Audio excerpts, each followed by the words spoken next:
नवी मुंबईच्या एपीएमसी मार्केटमध्ये हापूस आंब्याची आवक वाढली. दररोज 35,000 पेट्या एपीएमसीमध्ये दाखल होत आहेत. मात्र आवक वाढल्यानं हापूस आंब्याचे दर कमी होऊ लागले. त्यामुळे हापूस सर्वसामान्यांच्या आवाक्यात येऊ लागलेला आहे. नाशिकच्या चांदवडमध्ये अचानक विजांच्या कडकडाटासह मुसळधार पावसानं हजेरी लावली.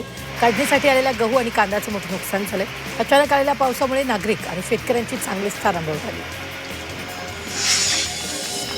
सोलापूरच्या मोडणीमधील प्रवीण माने यांनी 24 वर्ष संशोधन करून एक खोड डाळिंब लागवडीचा पॅटर्न तयार केला आहे. महाराष्ट्रासोबत गुजरात, राजस्थान, आंध्र प्रदेश आणि कर्नाटक या राज्यातील शेतकऱ्यांनी एक खोड तंत्रज्ञान स्वीकारले. अशा यशस्वी डाळिंब उत्पादक शेतकऱ्यांचा सन्मान प्रवीण माने यांनी केला. ही पीक पाहणीसाठी आता केवळ एकच दिवस शिल्लक राहिला.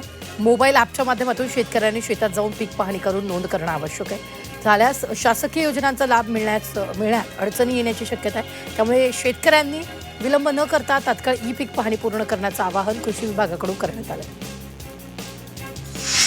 वाशिममध्ये नाफेडकडून तूर आणि हरभरा खरेदीला वेग आलेला आहे. नाफेडकडून आतापर्यंत 16,159 क्विंटल मालाचीच खरेदी करण्यात आली आहे. खुल्या बाजारात तूर आणि हरभऱ्याला हमीभावापेक्षा कमी दर मिळत असल्यानं शेतकऱ्यांनी नाफेडला पसंती दिली. नाफेडकडून तुरीला 8,000 रुपये तर हरभऱ्याला 5,857 रुपये इतका हमीभाव दिला जातो.